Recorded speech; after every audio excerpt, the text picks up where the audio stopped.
Ahoj a dobrý den, vítejte u dalšího dílu mého podcastu. Jmenuji se Tomáš Braverman a posledních 10 let jsem vedl Heureka Group. Teď se věnuju konzultingu a mentoringu. Dnešní díl podcastu je trošku mimořádný. Je to vlastně podcast, který jsem natáčel před několika měsíci na akci SingularityU pro investiční společnost Progresus.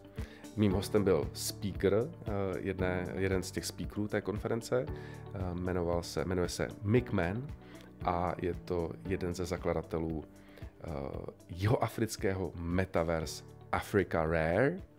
S Micem jsme se bavili právě o Metaverse, jaký na trhu jsou, jak to začínalo, jaký jsou use casey, gaming, education. Bavili jsme se hodně o virtuální realitě, opět o use casech, ale i o headsetech na virtuální realitu. A také jsme se bavili například o NFTčkách. Díl je v angličtině a doufám, že se ho užijete, že vás bude bavit. Let's get to our guest. I'm really happy to have here Mann. Thanks, Mick, for coming. Thanks for having me. Mick is a CEO and co-founder of Africarare startup, also a co-CEO of SingularityU South Africa, but generally storyteller, futurist, entrepreneur, investor, and speaker, right? Did I forget about anything important? I think that's good. That's good. Mick, yesterday I attended your presentation, which was named "How to Do Business in Metaverse." It was really interesting. Let's start talking about the Metaverse itself. I'm pretty sure most of the listeners do know what's a Metaverse, but very shortly, tell us what it is, and more importantly, describe us actually the environment nowadays. As far as I know, there are some 3 metaverses which are like not dominating, but competing against one another. So how the environment look actually these days? Yeah, so the Metaverse, the way I like to think of it very simply is that it's the next evolution of computing. So we've been living in these virtual worlds for very long already in a 2D way. So how much time do people spend on their phones, on their laptops, on their desktops, on TV screens, watching and engaging and participating in different content, that it's become sort of totally natural to just look at your phone for an hour, this flat device. What is your average, by the way? Do you measure it? Because my You don't want to know my average. No, tell me, and be honest. It must be like 10 hours or something. Yeah. That's so we're big. We are engaged in this digital format so heavily, and it's so pivotal to our lives currently, to connecting with others, to sharing ideas, to learning. So the Metaverse is just the next evolution of the same connection we have with the digital environment, except it's now in 3D. It's in 3 dimensions. And if you're talking about the decentralized metaverses, it's encompassing various technologies such as blockchain technology, Web3, crypto, and AI. And it's how to converge all of these technologies in a 3D world so that we can have a much more immersive experience and feel that sense of presence like we do in the physical world, in the digital world. So the Metaverse is really these 3D virtual environments that you can do all of these incredible things like educate, entertain, looking at retail. You can engage with these things, but just in a 3D way, and feel like you're there with someone else. And for me, one of the other main benefits of the Metaverse is that through blockchain technology, it allows for true digital ownership. You can actually own something in the digital format now that you can prove you own, that is secure, and there's no discrepancy. It's not like it's duplicated, because it's on a ledger, and everyone can see it, and it's public. This is a topic which I definitely want to talk to. The expensive pieces of land and how I mean it's crazy, yeah. Yeah. But back to my question, how does the environment of the different metaverses look like? I know that you're a co-founder of one of them, the Africarare, but like the biggest are the Americans right? Yes. So currently the biggest sort of players or users of the metaverse currently are gamers. Gaming has been a great intro into the metaverse because you go into a 3D world, you've got tasks, you build up your characters, you start embodying these different avatars, these different players, you interact with NPCs, non-player characters, you interact with other human beings that might be thousands of miles away from you. And gaming has really seen massive, massive adoption, in these spaces, with Roblox probably being one of the biggest metaverses. Currently, I think that they get something around 60 million users a month. Yeah, so I'm sure that number will keep increasing. And then you've got but that's a centralized metaverse. So the current state of Roblox is that it's centralized and the founders and the owners decide the fate of Roblox, not the users. Whereas a decentralized metaverse allows the users to own the digital assets on a blockchain, and they can decide what they want to do with those assets. And they're all focusing on becoming a DAO, a decentralized autonomous organization, so that it can be community owned and community governed. And you've got metaverses in America such as the Sandbox, which is a gaming metaverse again, creating these gaming experiences that looks very similar to Roblox or Minecraft in its design. And it's this voxel style artwork that's very similar to Roblox that kids are used to. They all enjoy. And then you've got Decentraland, which is one of the earliest other metaverses that launched in 2017, which is more of a social engagement metaverse, similar to what we're trying to do with Africarare. So it's a social metaverse, so where you can actually add value to others through social interaction, either through entertaining them, educating them, having people just hang out. We ran a Twitter Spaces in Ubuntu Land the other day, where we had 40 guests book tickets to be the live studio audience, and everyone else was listening on Spaces for the overflow. But the live studio audience all got gifts at the end, digital asset gifts. So, so those are some of the different metaverses that are out there. And and you mentioned actually the decentralized metaverse where you can own something.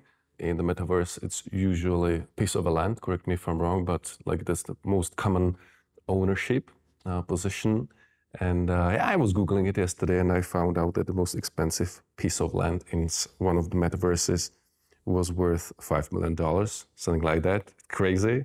Yeah, so if you look at the prices, I mean, the prices have varied quite dramatically. When Decentraland first launched, they sold their plots in 2017 for $20 a plot. Then in the bull run in the market, I think in November 2021, at the peak, to buy a single plot in Decentraland cost you $25,000, right?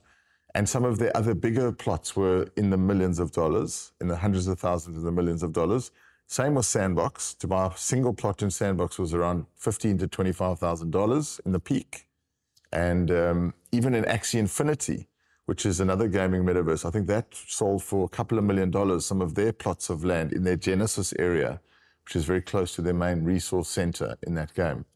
So but the prices have varied dramatically over the last couple of years with the bull run and the bear market that we've seen over the last 2 years in the crypto blockchain world. So the prices have come down. But if you look at from where they started to where they are now, they're still either hundreds of percent or thousands of percent up from where they originated. So they still are if you invested at the beginning, you still have done really well. Got it. By the way, what makes, if I'm correct, what makes the plots of lands the most expensive is like neighboring Hollywood stars, right? So it depends. In Sandbox, that makes a difference. So I've bought land in over 20 metaverses. And they all have different guidelines and formats that create the value based on the land. So in Sandbox, I've got land next to Walking Dead.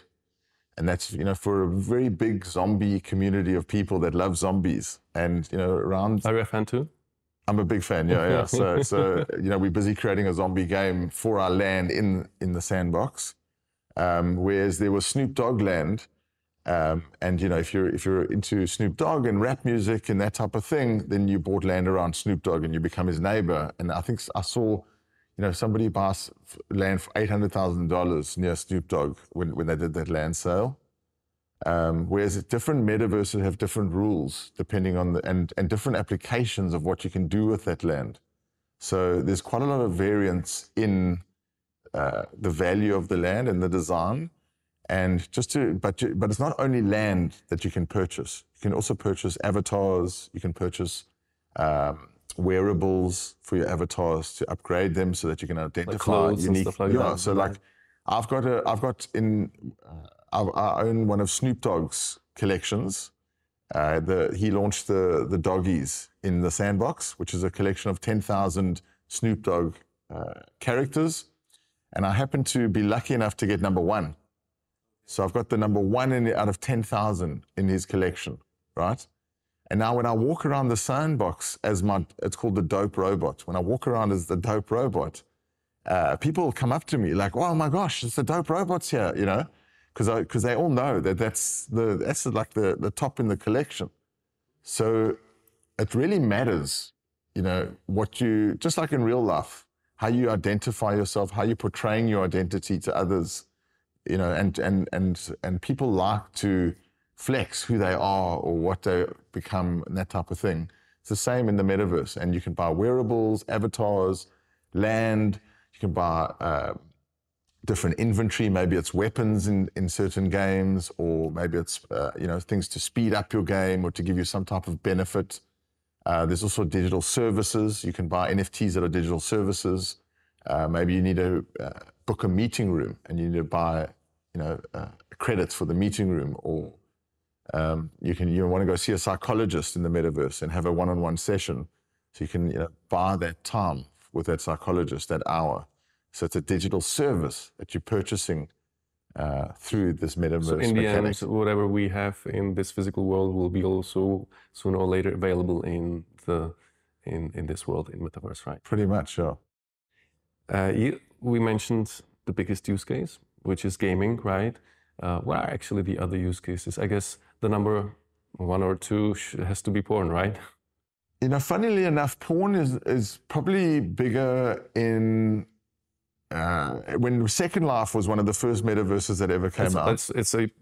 It's more just VR, not a metaverse, right? Yeah, so porn's more in VR. So you have to have a headset, which, there's a limited amount of users that have headsets that they put on a headset and they watch porn, and, then you're going to have body suits, and then there's going to be all this new type of interaction in that space. And that's going to really explode the porn market, if you ask me my opinion, because you won't only be able to, you'll be able to connect with, other users with a bodysuit and a headset and have touch and feeling. And I've tried the Tesla suit. I don't know if you've heard of the Tesla suit, but that's a full body suit you put on, and, like when they throw the grenade behind you, you feel the heat on your back and the wind's blowing in your face. You can really feel all these things in your full body. So that's going to, you can just think of the applications that's going to be used for. It's going to be pretty ground disruptive to the current. I just hope people will not stop having sex after this is like widely spread, because even now we have problems with the fertility rate. So I can imagine that it's not going to get better. It's definitely going to get worse, because you're going to have an AI model that can be designed specifically to your tastes, personalized and customized exactly to your needs, and she'll know all the right things to say to you that will, get you touch all your right buttons. So, are you going to want to go with, it's going to be a combination. It's going to be very hard to know what humans will do, but there'll definitely be a lot of adoption of that new format. And in terms of babies, when we get to designer babies, and the babies are actually being created in the embryo, it's going to also change the whole concept of sex, because when a baby can be made in an embryo using the 2 eggs from and even 3 eggs now they can actually combine a variety of eggs into one embryo, and then that the designer baby is going to be healthy. That it's going to have blue eyes, or, however you work it out, it's going to have this certain amount of, DNA strength or blonde hair or whatever the thing is, and you know that the mother is in no danger at all. There's no risk to the mother for having the baby. So you're going to have a combination. People are going to either have the real baby, the normal way, or they're going to have a baby in an embryo that's much safer. And if you think it sounds crazy, that if you just think about it, hey? Does it sound crazy to you? Yeah. So one of our faculty talks about this, Kim Hewlett, about designer babies. And if you think about the idea when they said we're going to cut you open and pull your baby out of your stomach, it sounded crazy. It sounded nuts. But now a lot of women choose to do that over natural birth because it's safer. It's meant to be safer, and it's much less pain for the woman. So they've opted for that route. Now when you know there's no risk at all to the mother, and there's no risk at all to the baby. Got it. It's going to be a hard decision. I got it. Still, it sounds crazy and kind of dangerous, but yeah, we're living in an exponential time. So I have no doubts that what you're describing will come. Anyway, let's move on. So we have use cases of VR/Metaverse / augmented reality. What are other use cases come to your mind? So I think one of the biggest use cases is going to be in education. Okay. And allowing for more immersive education that is engaging, that is practical. I think Edgar Dale said that we remember 2% of what we read. I can't remember the exact stats. Remember, 10% of what we hear.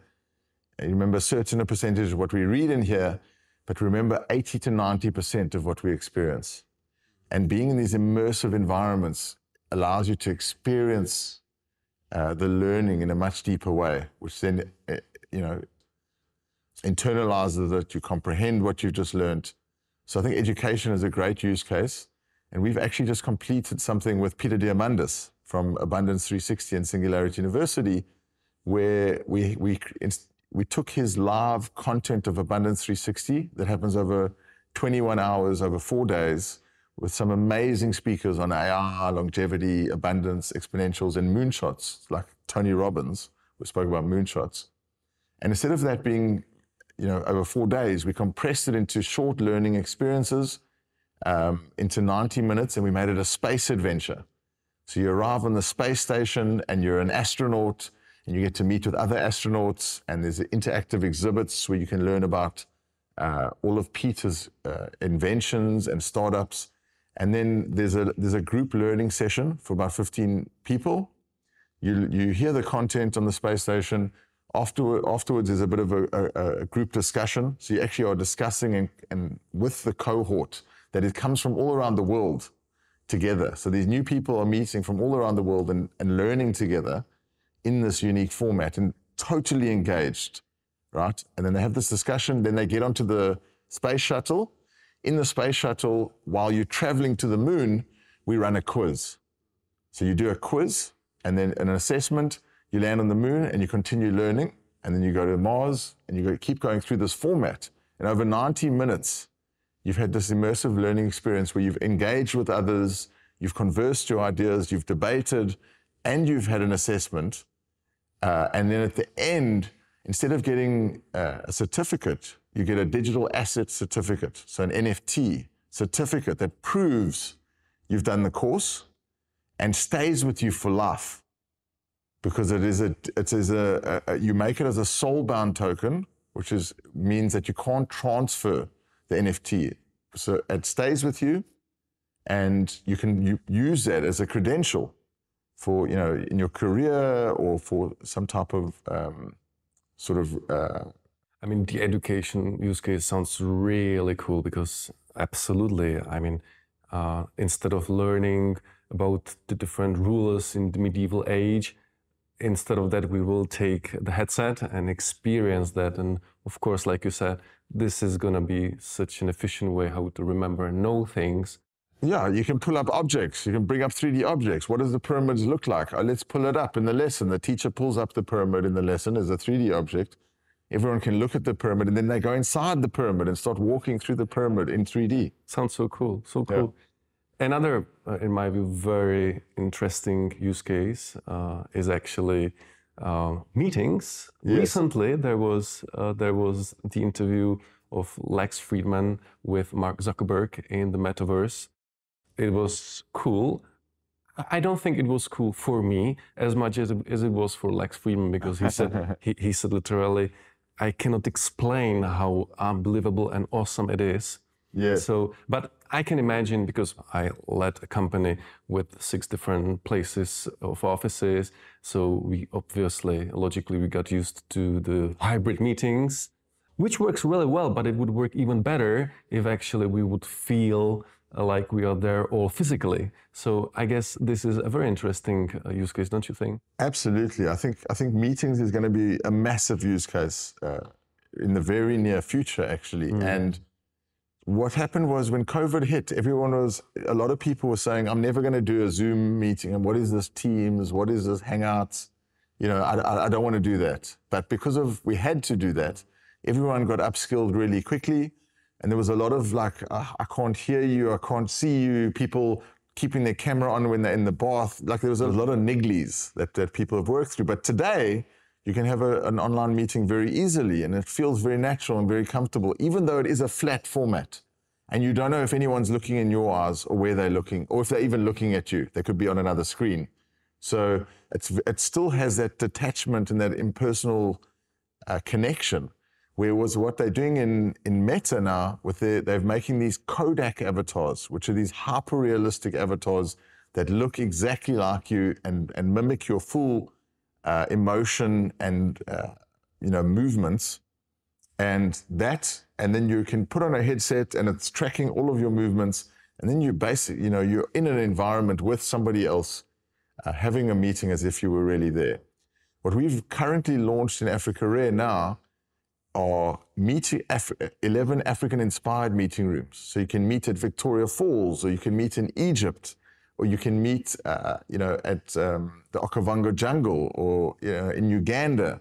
So it's quite an inspiring new way of meeting. You can share your webcam, you can throw things up on the screen, you can write sticky notes. It's got spatial audio, so you can go away and have little, brainstorms or work with your teams and come back together. So I think meetings is a great use case, and we're going to see, we've already booked over 150 meetings in Africarare in our meeting rooms. And I think this is going to be something that when corporates around the world take this up, it's a much better way of engaging with others. Because in the 3D world, you have that sense of physicality, which allows us to, our memory works with physicality. I'm going to remember you are here. I remember he's there and he's there, and there's a big light there, and that helps me put this whole scene together when I'm recalling this discussion. And it's much more engaging, so that's what this 3D world does. It creates a sense of physicality that allows us to engage with our memory better and engage with the whole environment and people in a more immersive way. You mentioned the startup you co-founded, which is Africarare. So it's one of the metaverses. Is like focused only on Africa, or tell us more about that. Sure. So Africarare, we through our Singularity University learnings and teachings, we've dived into many technologies over the last 9 years. And, we bought robots and 3D printers, and we started getting involved with blockchain, and we built a virtual reality studio.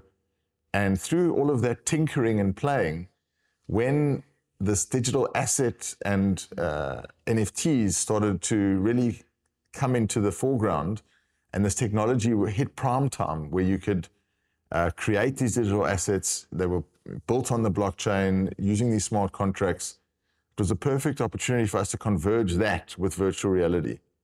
And in October 2021, we launched Africarare as Africa's first metaverse. It's Africa-inspired.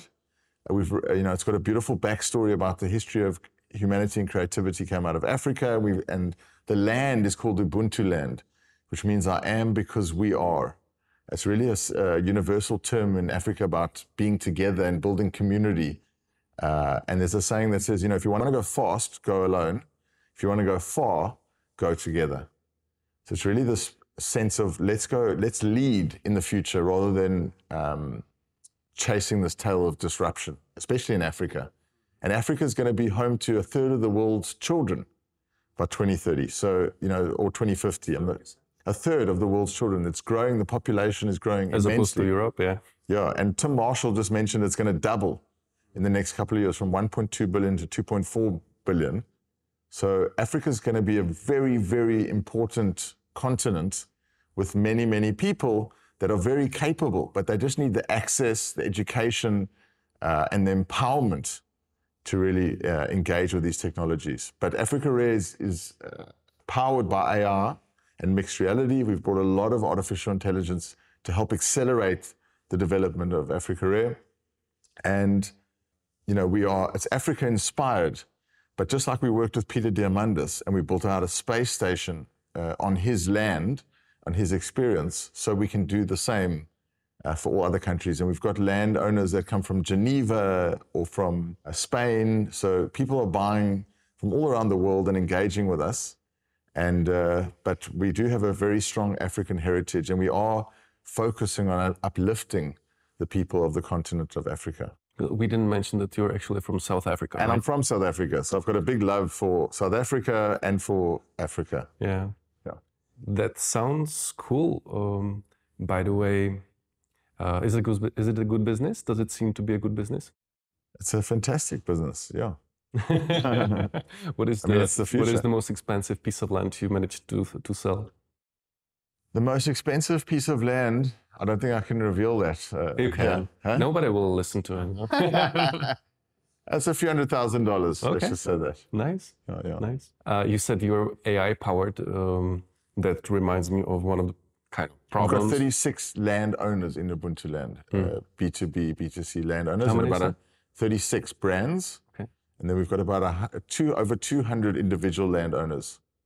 So we launched our one-by-one plots at $149, and they're currently selling for around $250 on the open market.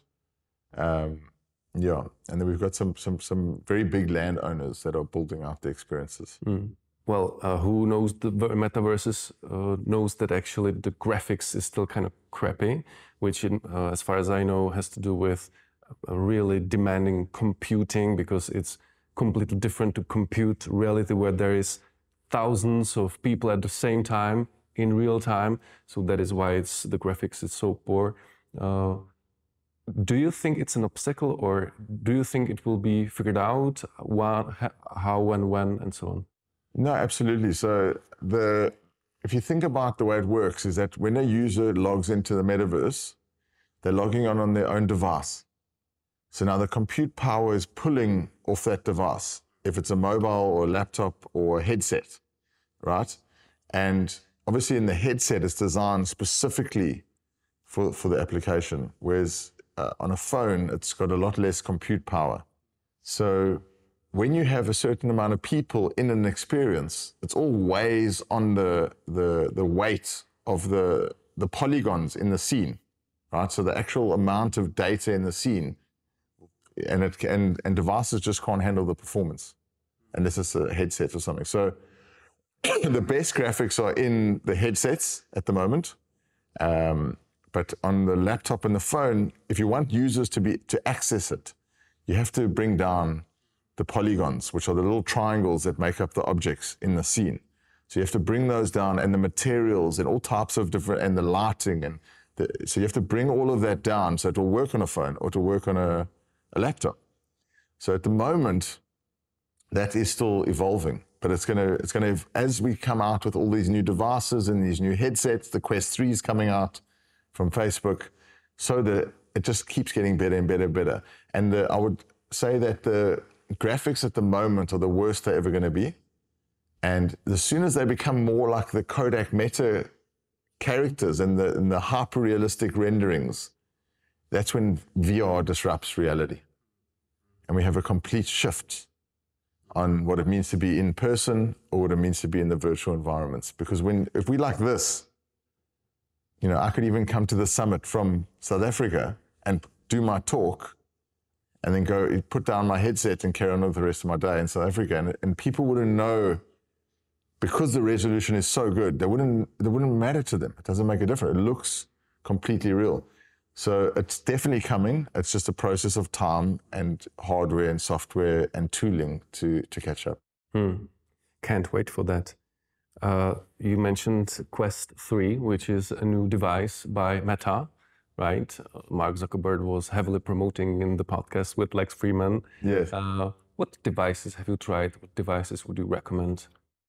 So I've been on devices for, since they first came out. We got the Oculus, the original Oculus, when it was a SDK and it plugged into your machine. It was quite a heavy device. I would say, I've tried the Picos. We tried Google Cardboards. At one stage, Google was trying to make these cardboards to make it accessible, and it was a very cheap solution using it with your phone. Then Oculus came out with a variety of headsets over the years, from the Go's to the Quests. The Quest 2 has been unbelievable. The Meta Quest Pro is a really, really amazing device. That's the resolution is incredible. The head tracking, that's the top device we have at the moment. And then the Quest 3 is going to be, there's a big race going on now, especially since Apple just announced their Vision Pro. It's really heated things up again.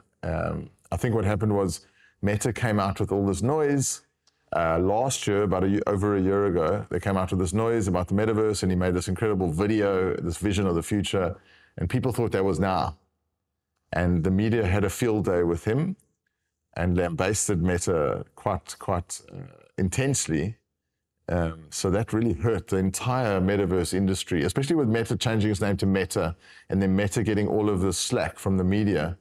It hurt the entire industry over that time. But now, a year later, look at what they've been doing as practitioners, building and building and building, and they've come out with something really incredible. And the Quest 3 is a mixed reality headset that's going to be amazing. Do you know the price, by the way? I think it's $499, and it's $500 for that headset. So compared to the Apple Vision Pro, which is going to be, I think, $3,000 or something. Crazy, $3,500. Yeah, something like that. Yeah. I guess you didn't have an opportunity to try Apple Vision, did you? Because it's Not like served only for the people living in Silicon Valley, right? Yeah. Some of them. Still very under wraps. Yeah, so it's still hard to get your hands on one of those. But you can develop for the Vision Pro. They have opened up for developers to work out how to develop on the Vision Pro. But I think when Apple comes out with the Vision Pro, it's really going to disrupt not just the headsets and not just laptops and phones. It's also going to disrupt TVs, and it's going to disrupt all types of media screens, billboards. You don't need them anymore because it can be displayed in your headset. So it's going to disrupt a variety of industries and change the way those industries work. Mick, you're really enthusiastic about all of that.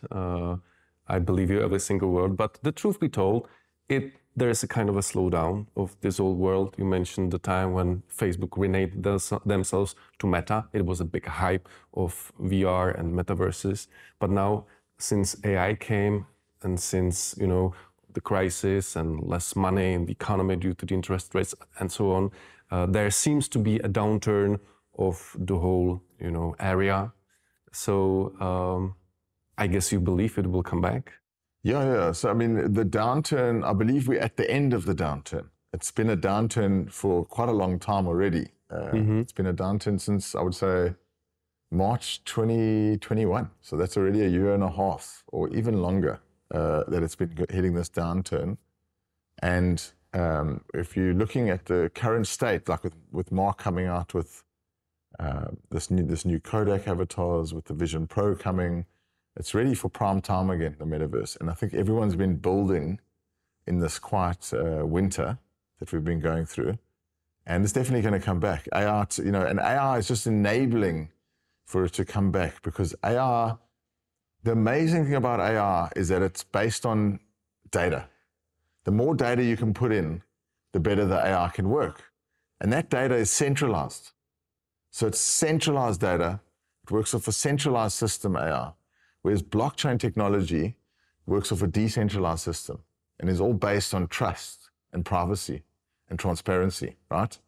So now these two technologies converging are going to benefit one another, because AI will help it accelerate through knowledge and through the big data centralized. But to create that unique identifier, you need the blockchain, and to prove deep fakes and that something is real and it's not just an AR or it's not just some other type of scam or fake or, illicit activity, the blockchain will be able to prove it's on the ledger. The spring is coming, yeah? The spring is coming. Spring is coming. We have to speed up, Mick. On top of being the co-founder of Africarare, you also set up a business with two of your brothers, right? It's called. It has a nice name, Man. What is it about? What do you do? So Man's been running for about 24, 25 years, and it's a brand experience agency where we, give power to storytellers and brands, and we run very large-scale events. And so like an agency? It's an agency. Yeah. We do animation, virtual reality, so I guess that type of thing, above the line, below the line campaigns. Yeah. So it's like kind of old-fashioned agency, but I guess you're trying to use many of the new things in the business, right? Absolutely. Yeah, absolutely. You are also a podcaster, Mick, which I like because I'm also a podcaster. You said when we were off record, you said that that recently you managed to shoot 14 podcasts in a single day, which is crazy, Mick. Today I'm shooting 4 of them, and you're a third, and I'm starting to be exhausted. So no. Tell me, why do you do it? What do you like about that? Some tips and tricks, and what kind of podcasts you listen to the most, for example? So I think for me it was, the opportunity to create knowledge and learning and bring it back to Africa was such a critical problem that I wanted to solve, because when you go to these Singularity University events around the world, or these amazing technology and innovations summits, you meet these amazing people that are changing the world, that are either through academics or through their companies. And I just thought it would be a great time to engage with them. And one of the things I would do is I would make sure that I knew exactly the material and the content I wanted to get for the cut. And I kept it tight, I ran a tight ship to get it done. And the benefit of doing them so many in a day is that you fill up your production line and your schedule, so that you can have a very long tail of new episodes coming out. And that was very good for us, and especially in the pandemic. When the pandemic hit, it was very important to try, create positivity, create optimism in a time when there wasn't any. So I used the podcast as a way to communicate ideas and to try uplift people, rather than let them just read headlines and become negative and unhappy and just part of the ecosystem instead of a leader in the ecosystem. Why I started to shoot podcasts? Because as a CEO, I had a very interesting network of people, really clever people, really interesting to talk to. So I was having lunches with them, listening to them. And then I was like, what a pity that others can see exactly what a person is saying. So I was like, no, I have to start shooting it, recording that. And I still love it. I started also during the pandemic. So it's a long time. Anyway, this podcast is not about my podcast; it's about you, and we have to finish honestly. Sure. So, last question, which I'm asking all of my guests here at the Singularity event, and that is, if the world will be better in 100 years' time than it is now, or worse, and why? Very, very hard to actually say what will happen. I'm sure. I would love to hear what some of the other people have answered. But I think if based on the idea of being an optimist and believing that the world will get better, and that if we, using technology, we will live for much longer periods of time as human beings with a very healthy lifespan. So you'll be 150, but you're going to look like you're 18 and you're going to feel like you're 18. And what does that do to people's minds and how they want to, and how they're going to want to live their lives? It's going to really change the way we operate in humanity. But I believe it will get better, you know, and as long as we don't get taken out by some evil leaders or dictators or things like that, which is possible, you know, it's totally possible. Some controlling AI that could take us out. As long as those things don't happen, I think it will get better. And I think humans are innately good, and you know they want to do good in the world. It's just how do you bring that out, and how do you embrace with these technologies to be the architects of the future? Because it really is up to everyone to create the future and the world we want to live in. You answered that really well, Mick. Similarly, to a certain extent, similarly as the other guests, okay, and awesome. I truly agree with that. In other words, if the world exists in 100 years' time, then I suppose it will be better than it is now. And we might even be in a simulation. You know, we're in phase 4 of the simulation. Like I'm actually being played by another character. My original character was somebody else. Oh, I hope that this is not true. Mick, thanks for coming. It was a pleasure. Thank you. Thank you. Thanks for